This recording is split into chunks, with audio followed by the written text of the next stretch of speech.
రాజులకు రాజువు ప్రభువులకు ప్రభుడవు నీవే నా విభుడవు లోకాన ఘనుడవు నీవే నా విభుడవు లోకాన ఘనుడవు రాజులకు రాజువు ప్రభువులకు ప్రభుడవు రాజులకు రాజువు ప్రభువులకు ప్రభుడవు నీవే నా విభుడవు లోకాన ఘనుడవు నీవే నా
దేవుడు అంటున్నాడు, నువ్వు ఎన్ని విధాలుగా చెడిపోయావు, నష్టపోయావు, కష్టపడ్డావు, ఇష్టానుసారంగా బ్రతికావు, అయినా నువ్వు నా దగ్గరికి వచ్చినట్లయితే నేను నిన్ను వేరొక పాత్రగా, నువ్వు నా చేతిలో విడిపోయి చెడిపోయి లోకంలో పడిపోయావు నా చేతిలో నుండి, అయినా ఆయన నీ కుమ్మరివాడు మరలా వేరొక పాత్ర ఎలా చేశాడు, నువ్వు నా దగ్గరికి వచ్చినట్లయితే నేను నిన్ను వేరొక పాత్రగా, పాత్ర ఎవరన్నా వాడుకోగలుగుతారు, విడిపోయి పడిపోయింది, చిన్న చిన్న పెంకులు అయిపోయింది, ఎవరైనా వాడుకుంటారా? వాడుకోవడానికి పనికిరాదు. అయితే ఒక పాత్రగా ఉన్నప్పుడు మాత్రమే మనం దేవునికి పనికొస్తాం. దేవునికన్నా పనికి రాగాలంటే ఒక పాత్ర ఉండాలి. మనము దేవుని సన్నిధిలో అనేకమైన పాత్రలము. హల్లెలూయా. దేవుని సన్నిధిలో నువ్వు సాక్ష్యం చెప్పే పాత్రవేమో, ప్రార్థించే పాత్రవేమో, దేవునికి ఎటువంటి కృపనిచ్చాడు, ఆ పాత్ర నీవు పోషించినప్పుడు దేవుని సన్నిధిలో ఇంకా ఎక్కువ కృపనిస్తాడు. దేవా, నన్ను నీ సన్నిధిలో ఏ పాత్రగా ఉంచావు అని ఎప్పుడన్నా అడిగావా? నేను నీ సన్నిధిలో ఏ పాత్రనైనా దేవుని యొక్క అభిషేకం అడుగు. ఫస్ట్ కన్నీరు కాచు, నీ రక్తంతో నన్న పాపాలన్నీ కడిగివేయి, తుడిచివేయని అడుగు. దేవుని ఆత్మ మనల్ని నిలబడుతుంది, దేవుని సంధికి తీసుకెళ్తుంది. హల్లెలూయా. ప్రార్థన దేవుని సంధిలో చేసుకోవాలి. కన్నీరు కాచి ఇంటి దగ్గర కూడా ఎప్పుడు టైం ఉంటే అప్పుడు మోకరించి చేసుకోవాలని ఏమీ లేదు. అయితే చూడండి, కిందకి చదవండి. 5లో అంతటా యెహోవా వాక్కు నాకు ప్రత్యక్షంగా ఇలా సెలవిచ్చాను, ఇశ్రాయేలులారా, ఈ కుమ్మరి మంటికి చేసినట్లు నేను మీకు చేయలేనా? ఇదే యెహోవా వాక్కు. త్వరగా చదవాలి. జిగటమని కుమ్మరివాని చేతులు ఉన్నట్లుగా ఇశ్రాయేలులారా, మీరు నా చేతిలో ఉన్నారు. చూసారా, మీరు నా చేతిలో ఉన్నారు, జిగటమన్ను కుమ్మరివాని చేతిలో ఉన్నట్టుగా. అయితే దాన్ని పెళ్ళగింతుననియు విరగొట్టుదుననియు నశింపజేయుదుననియు ఏదో ఒక జనమును గురించి కానీ దేశమును గురించి కానీ నేను చెప్తే, ఏ జనమును గురించి కానీ రాజ్యాన్ని గురించి నేను చెప్పానో ఆ జనము చెడుతనం చేయటం మాని, ఏం చేయాలంటే చెడుతనం చేయటం మాని, ఏ జనం గురించి నేను చెప్తున్నా ఆ జనం చెడుతనం చేయటం మానిన ఎడల. చూసారా ఏం చెప్తాడన్నాడు దేవుడు? నేను విరగొడతాను, నేను నశింపజేస్తాను, నువ్వు నా ఎదుట సరిగ్గా లేవు, నీ ప్రవర్తన సరిగ్గా లేదు అని చెప్పాడట దేవుడు. అయితే ఆ జనమట చెడుతనము చేయుట, ఆ పనులు దేవుడికి ఇష్టం లేని పనులు చేయుట మానివేస్తే, సరే ఏం చేయాలంట? చెడు పనులు, దేవునికి ఇష్టం లేనివన్నీ తీసేసుకోవాలి. ప్రభా నీకు ఇష్టం లేని నాకు వద్దు ప్రభా, నీకు ఇష్టమైనవే నాలో ఉండాలి ప్రభా అని ఆ వాటిని గురించి, అమ్మో దేవుడు నన్ను వాక్యం ద్వారా మాట్లాడుతున్నాడు, నన్ను ఏం చేస్తాడట? నశింపజేస్తాడట, పడద్రోస్తాడట, నేను దేనికి పనికి రాకుండా అయిపోతాను కదా, విరగొడతాడట, పెళ్ళగిస్తాడట, నశింపజేస్తాడట అని ఏదో ఒక జనాన్ని గురించి కానీ రాజ్యాన్ని గురించి కానీ దేవుడు చెప్తే, ఆ జనము చెడుతనము చేయటం మానిన ఎడల, ఇంతవరకు చేస్తున్నటువంటివన్నీ మానివేస్తే. చూసారా, కొంతమంది ఉపవాస ప్రార్థన చేసినప్పుడు ఒకలాగా ఉంటారు, ఒక పూట అన్న సన్నిధికి వచ్చినప్పుడు తర్వాత మళ్ళా ఇష్టానుసారంగా బ్రతుకుతారు లోకంలో. అలా కాదు, చెడుతనం చేయటం మానివేసిన ఎడల ఏం జరుగుతుంది? నేను వారికి చేస్తాను, విరగొడతాను, నశింపజేస్తాను. క్షయరోగాలు వస్తాయట, తాపజ్వరాలు వస్తాయట, ఇటువంటివి రప్పిస్తానన్నాడు ప్రభు సంఖ్యాకాండంలో. సరే, మాట వినకపోతే, దేవుని సంధికి రమ్మన్నాడు బాప్తిసం తీసుకున్న ప్రతి ఒక్కరు రాకపోతే, ఆయన మాట వినకపోతే ఆయన వదిలేస్తాడు, సాతాను పట్టుకుని ఇలాంటివన్నీ చేస్తాడు. అయితే మీరు మానేస్తే చెడు పనులు, అప్పుడు నేను మిమ్మల్ని అయ్యో ఎందుకన్నాను వీళ్ళని ఇలా అన్నానే, నేను మిమ్మల్ని నశింపు చేయను, నేను మిమ్మల్ని ఇంకా విరగ్గొట్టను అని చెప్పి దేవుడు బాధపడతాడట, దేవుడే బాధపడతాడట. హల్లెలూయా. అయితే స్తోత్రం చెప్పాలి. దేవుడు బాధపడతాడట, పశ్చాత్తాపడతాడట. మరియు కట్టెదను, నిన్ను కడతాను, నిన్ను నేను నాటెదను. ఒక జనాన్ని గురించి కానీ రాజ్యాన్ని గురించి కానీ చెప్తే, అంటే నేను నీకు ఒక ఆశీర్వాదం ఇస్తాను.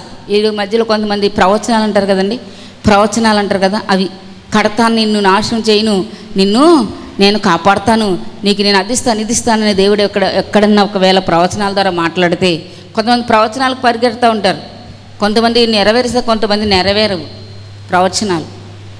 అర్థమవుతుందా ఏంటి? చాలా చాలా నష్టపోయిన వారు ఉన్నారు ప్రవచనాలని నమ్మి వెళ్ళి, నాకు తెలిసి. అయితే నాటుతాను, నిన్ను కడతాను, నీకు ఆస్వాదిస్తాను, దీవిస్తానని ప్రవచనాల ద్వారా మాట్లాడితే దేవుడు నాకు కడతాడట, ఆస్వాదిస్తాడట, నాకు మేలు చేస్తాడట. నీవు ఇష్టం వచ్చినట్లు నువ్వు గనక తిరిగినట్లయితే, అక్కడికే తిరిగినట్లయితే, దేవుని సందుకు వచ్చి మొరపెట్టుకో, ప్రార్థన చేసుకొని దైవజనుల మాట చెవిని పెట్టకుండా, మీ పైన నాయకులుగా ఉంచిన వారి మాట చెవిని పెట్టకుండా, ఏంటి మీ పైన నాయకులుగా ఉన్నవారు ఏం చేయాలట? లెక్క, మీ లెక్క మేము దేవునికి అప్పచెప్పాలి, తెలుసా? లెక్క అప్పచెప్పని వారు మీ ఆత్మలు మేము ఏం చేస్తున్నాం? సాతాను ముట్టకుండా కాస్తూ ఉన్నాం. ప్రేయర్లో రాత్రి ప్రేయర్ అయింది, మళ్ళా తెల్లవారుజామున ప్రేయర్ అయ్యింది, మళ్ళా ఇప్పుడు ప్రేయర్. మీరు కొంచెం ఒక ప్రేయర్కి వచ్చి చాలు అలసిపోయినట్టు బాధపడిపోతారు, ఏంటో మరి దేవుని సన్నిధిలో గడపడం ఎంత సంతోషం ఉంటుంది. ఏంటి బా నిద్రలేదు రాత్రా, నేను ప్రార్థనకి వెళ్ళాను, ఇదొకటి మళ్ళీ డంబాలు. హల్లెలూయా. అది కాదు, భక్తి ఉన్న వాళ్ళు దేవుని సన్నిధిలో గడపటమే సంతోషం అనుకుంటారు. హల్లెలూయా. ఆయనకి మనం ఇష్టమైన బిడ్డలం, ప్రియమైన బిడ్డలం మనం. ఆయనకు ప్రియమైన వారుగా మనం ఇంకా జీవించాలి. హల్లెలూయా. అయితే నేను మిమ్మల్ని నాటుతాను, మీకు ఆస్వాదిస్తాను, దీవిస్తాను నేను అని చెప్పి ప్రవచన అంటారు కదా, ఆటి ద్వారా కానీ లేకపోతే మీ ఊహల్లో కానీ దేవుడు ఒకవేళ ఏమన్నా అంటే మీరు ఇష్టానుసారంగా ప్రవర్తించినట్లయితే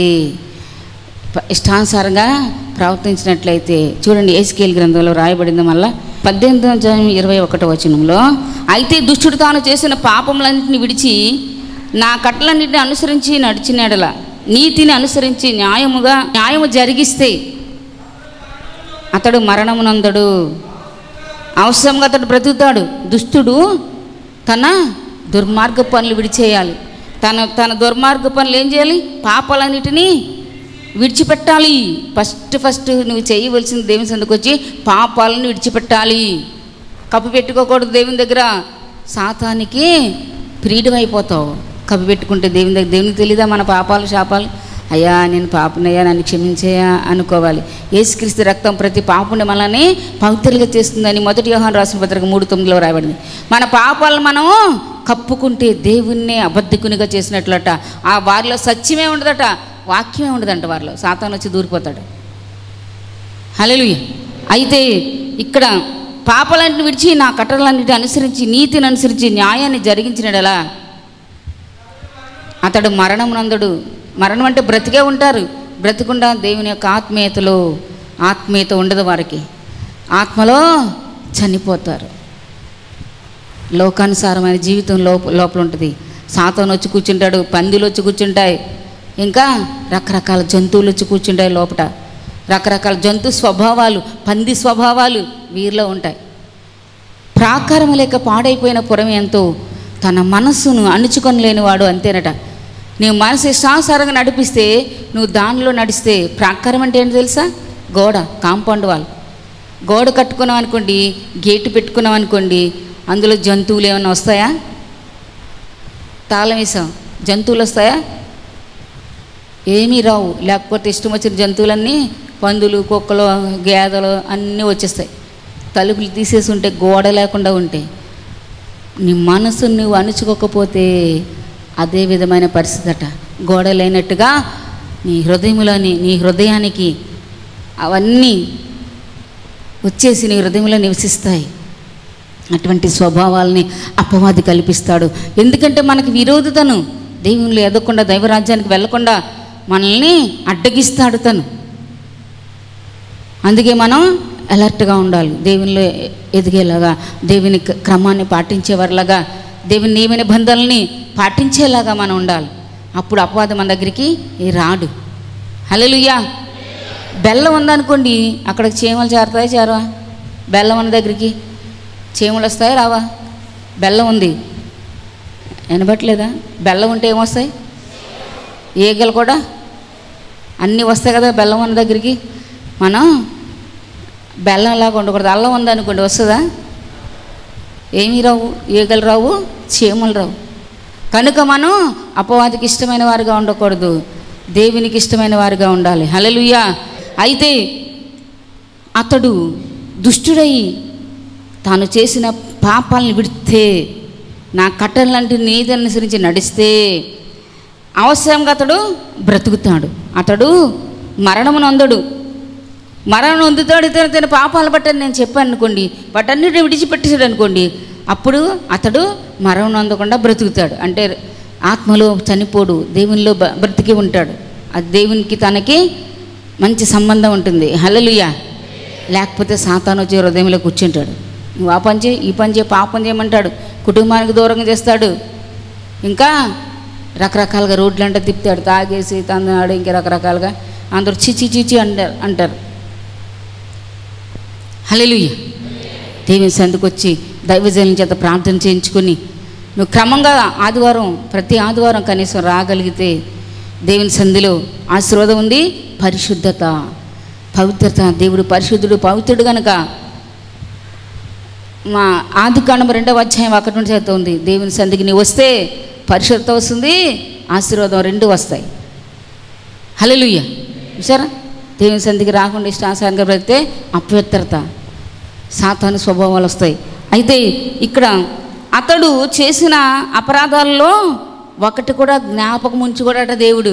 చప్పలు కొడాలి గట్టిగా, hallelujah hallelujah hallelujah hallelujah hallelujah. సరే, అతడు మార్పు నొందాడు గనక, అతడు మారిపోయాడు గనక ఒక్క పాపం కూడా అతనిది దేవుడు జ్ఞాపకంలో ఉంచుకోడట.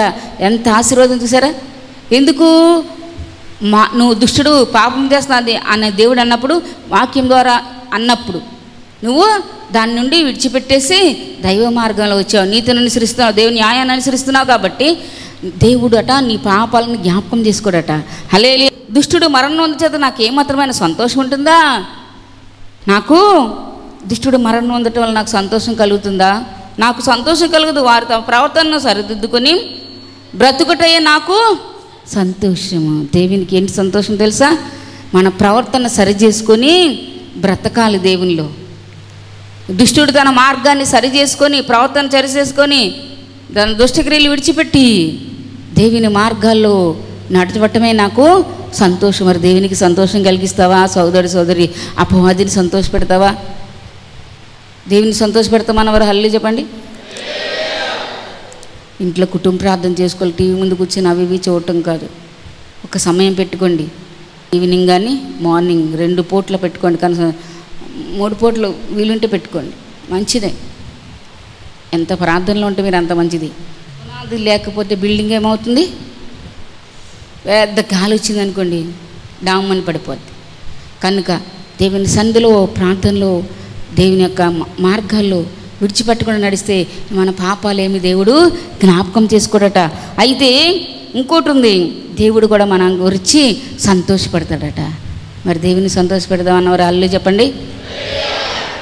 అయితే ఇంకొకటి ఉంది, ప్రభువైన యెహోవా వాక్యం ఏంటంటే, అయితే నీతిపరుడు తన నీతిని విడిచి, నీతిపరుడు నేను చాలా నీతిగా ఉన్నాను, ఇంతవరకు నేను చాలా చేశాను దేవునికి, దేవుని సందులో అందరూ రాకముందే నేను అన్నీ చేశాను, అందరూ వచ్చిన తర్వాత కాదు, రాకముందే ఎప్పుడో లేచిపోయి అన్నీ చేసేవాడిని, అన్నీ ఏంటి మొట్టమొదటి స్థానం మందే, డబ్బులు ఇవ్వటం ఏంటి, దశమ భాగం ఇవ్వటం ఏంటి, ఆ పని ఈ పని చేయటం ఏంటి, అన్నిట్లో మనం ప్రథమ స్థానంలో ఉన్నాం అనుకుని దైవజనులకి ఏం చెప్తాం, మాకు చెప్తారు, మేమే దగ్గరగా ఉంటాం, మేమే నమ్మకంగా ఉంటాం, అన్ని విధాలా నిన్ను అపవాది ఎక్కేస్తాడు అనుకో, నువ్వేం చేస్తావు? ఇంతవరకు చేసింది చాలులే, మీరు చెయ్యనులే, నేను ఇంతవరకు చేశాను చాలా అని నువ్వు వచ్చినా కూడా కూర్చుంటే, చాలా చేసేంతవరకు నాకు చాలా ఎక్కువైపోయినాయి ఆశీర్వాదాలు అనుకుంటే, నీతిపరుడు ఇంతవరకు తాను చేసిన నీతిని విడిస్తే దేవుడట ఒకవేళ అతను మరణమైపోతాడట నీతిని విడిచినవాడు. మనం బ్రతికినంత కాలము దేవుని పని చేయాలి. మనం తింటాం బ్రతికినంత కాలం కదా, ఇది కూడా అంతే. హల్లెలూయా. మనం బ్రతికినంత కాలము చేయాలి. ఒకవేళ నువ్వు ఇన్ కేస్ ఇది విడిచిపెట్టి లోకానుసారమైన వ్యక్తులతో కలిసి ఏంటి డ్రింక్ చేయటం, ప్యాకెట్లాడటం, రకరకాల వ్యసనాలకు గురి చేసుకున్నావా నీ శరీరాన్ని, స్మోకింగ్ ఏంటి, అపవాది నిన్ను అలా మార్చేస్తాడు నువ్వు దేవుని పనిలో అశ్రద్ధగా ఉంటే. అయితే నువ్వు దేవుని నీతిని విడిచిపెట్టావా, దేవుడు ఏం చేస్తాడో తెలుసా? ఒకవేళ నువ్వు మరణం అయితే ఎంతవరకు చేసిన నీతి పనులు జ్ఞాపకం చేసుకోడట. నువ్వే దుష్ట పనులు చేసావో లాస్ట్లో ఆ దుష్ట పనులు జ్ఞాపకం చేసుకొని నరకాన్ని పంపిస్తాడు. అర్థమైందా? అబ్బా నేను ఎంతవరకు చాలా చేశానులే, మీరు దగ్గరగా ఉన్నా కూడా మీరు చేయండి అంటారు కొంతమంది. దగ్గర దూరం ఒకటి నీకు ఆశీర్వాదం వద్ద దూరం అయితే హల్లెలూయా. అందరికీ సమానంగా చెప్పాలని ప్రేరేపణ వచ్చినప్పుడు చెప్పామనుకోండి, వాళ్ళు ఇష్టం ఉంటే వస్తారు, లేకపోతే లేదని కొంతమంది. దేవుని ఆశీర్వాదాలు నీకు వద్దా? ఎలా వస్తుంది దేవుని ఆశీర్వాదాలు? ఇదోటి మళ్ళీ సొంత పని అయితే మానేసుకుంటావా? దేవుని పని సొంత పని కంటే ఎక్కువ ఎంచాలి, అప్పుడే నువ్వు దేవుని ప్రేమించినట్లు. దేవుడు అటువంటిప్పుడే పరీక్షలు కూడా పెడతాడు. సొంత పని అని ఉండిపోతాడా, లేకపోతే సొంత పనికి నాకు బలం సరిపోదు అక్కడికి వెళ్ళి ఆ పని చేస్తే అనుకుంటారు కొంతమంది. సాతాను ఆలోచన. ఫస్ట్ నేను దేవుని పని చేసి దేవుడు నా పని చేస్తాడు. నాకు ఎవరినైనా సహాయం చేసేలాగా నాకు నీరసం లేకుండా చేస్తాడు. నా పని నేను చేయడానికి ప్రభు నాకు సహాయం చేస్తాడు అని మంచి మనసు నీకు ఉందనుకో, నా బిడ్డ నా పని ముందు చేయాలనుకుంటున్నాడే అని చెప్పి దేవుడు నీ పని వేరే ఒకరు చేయలాగా దేవుడు నీకు సహాయం చేయగలుగుతాడు. హల్లెలూయా. దేవుని పని ఫస్ట్, నీ పని నెక్స్ట్. దేవుని పని ఫస్ట్, మొదటగా దేవుని పని చేయాలి ఏదన్నా సరే. ఆ విధంగా నువ్వు ఉన్నప్పుడు దేవుడు కూడా నిన్ను జ్ఞాపకం పెట్టుకుంటాడు.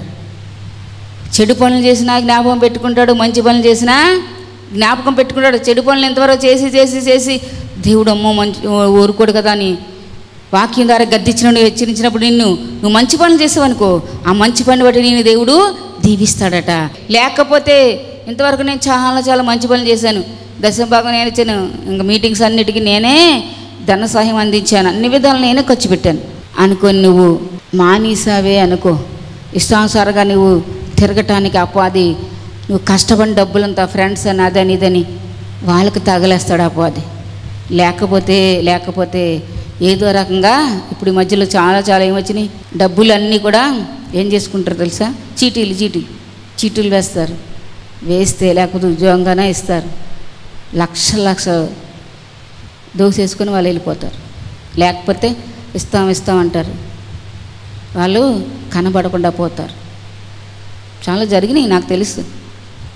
అందుకే నేను చెప్తున్నాను ఈ రోజున, దేవునికి ఇవ్వాల్సిన ఇవ్వకుండా ఉంటే నువ్వు మంచిగానే బ్రతుకుతున్నా, మంచిగానే జీవిస్తున్నా, డబ్బులు వెనకేసుకున్నా,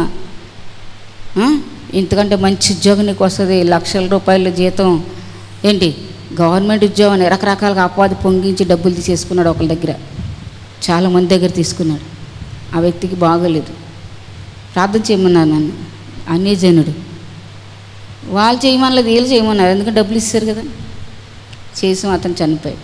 వీళ్ళ డబ్బులు ఎలాగప్పుడు జ్వరం పెట్టేసుకుని డెంగ్యూ జ్వరాలు వచ్చి రకరకాలుగా వచ్చి ప్రార్థనలు చేయించుకుంటే దేవుడు కొంతమందికి ఒక్కసారి ప్రార్థనకే అన్ని జిల్లన్నా ఫోన్లో ప్రార్థన చేయించుకుంటే స్వస్థపరుస్తున్నాడండి.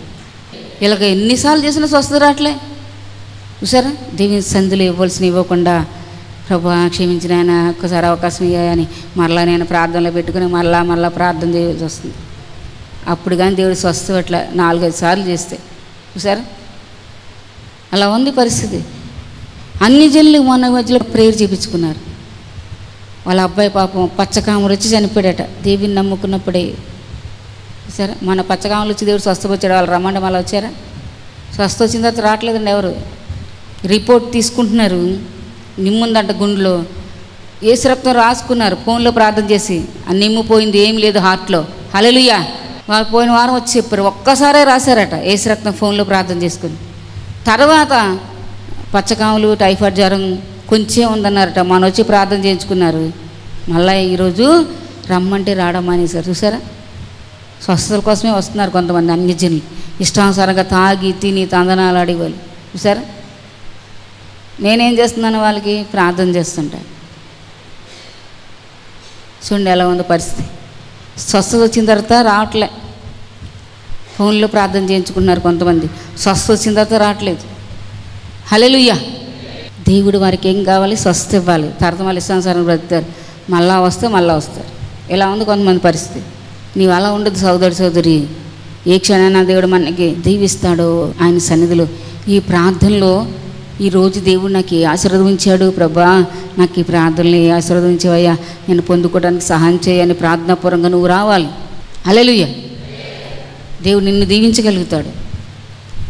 యేసు మన మధ్యలో ఉన్నారు కదా, ఉన్నారా అని వాళ్ళు చెప్పండి. వింటున్నారు కదా మీరంతా. దేవుడు ఎక్కడున్నాడో దెయ్యానికి తెలిసింది, మీకు తెలిసిందా మరి? హల్లెలూయా. దేవుడు ఎక్కడున్నాడో ఎవరికి తెలిసింది? మరి మీరు ఎంత నీరసంగా ఎంత నిర్లక్ష్యంగా వస్తున్నారు. కలెక్టర్ దగ్గరికి వెళ్ళాలనుకోండి, లేట్కి వెళ్తారు, అందరికంటే లేట్కి వెళ్తారా? ఎవరన్నా అధికారి దగ్గరికి వెళ్ళాలంటే అలా వెళ్ళరు. కానీ అందరికి మించిన దేవుడు మన దేవుడు, ఆయన సన్నిధి నిర్లక్ష్యంగా రాకూడదు. నువ్వు నీతిమంతుడుగా బ్రతికితే దేవుని ఎదుట, దాన్ని విడిచి ఇష్టానుసారంగా బ్రతికిన తర్వాత చనిపోతే దేవుని దగ్గరికి రాకుండా ఎంతవరకు చేసిన కార్యాలు ఏమి జ్ఞాపకం చేసుకోడట. సోదరి ప్రవచనాలు ఉన్నాయి కదా, వాళ్ళు ప్రార్థన చెప్పారండి, ఇలా ప్రార్థన చెప్పారండి, మాకు అలా జరుగుద్ది, ఇలా జరుగుద్ది, దేవుని సన్నిధి రాకుండా నిర్లక్ష్యం చేసావా ఉన్నది కూడా పోద్ది. దేవుని సన్నిధికి వచ్చి నువ్వు తగినట్లుగా ఆ ఆశీర్వాదం నాకు రావాలి ప్రభువుని తగినట్టుగా దేవుని సన్నిధిలో కనబడాలి. తగినట్లుగా దేవుని సన్నిధిలో ప్రార్థనాపూర్వకంగా మనం కనబడినప్పుడు దైవ ఆశీర్వాదాలు శాశ్వతంగా మనకు ఉంటాయి. ఆయన నిన్న నేడు నిరంతరం ఎలా ఉన్నాడు? ఏకరీతిగా ఉన్న దేవుడు. మనం కూడా ఆయన కార్యం చేస్తే ఎవరు కూడా త్రిప్పివేయలేరు. అంత గొప్ప దేవుడు మన దేవుడు. హల్లెలూయా. ఆయన కార్యాలు చేస్తే ఏ వ్యక్తి కూడా త్రిప్పివేయలేడు, దాన్ని త్రిప్పివేయలేడు ఆయన కార్యాలను.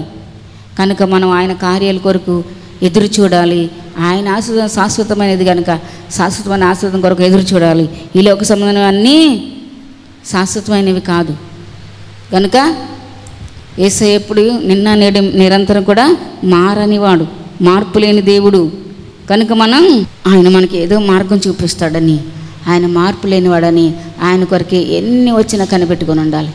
ఆ విధంగా ప్రభు మనకు సహాయం చేయను కాక దేవుడి వాక్యం దించిన యేసు నామములో ఆమేన్ ఆమేన్ ఆమేన్ ఆమేన్.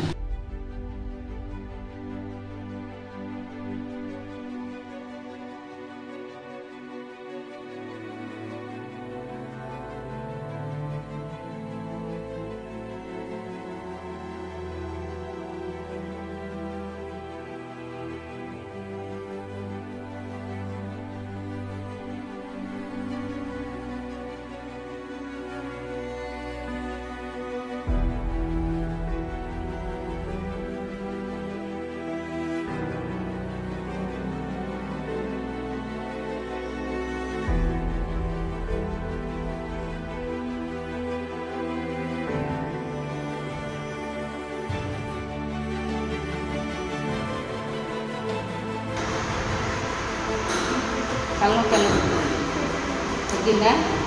ఏది వస్తున్నా చెప్పు. వేసే నన్ను స్వస్థపరిచారు.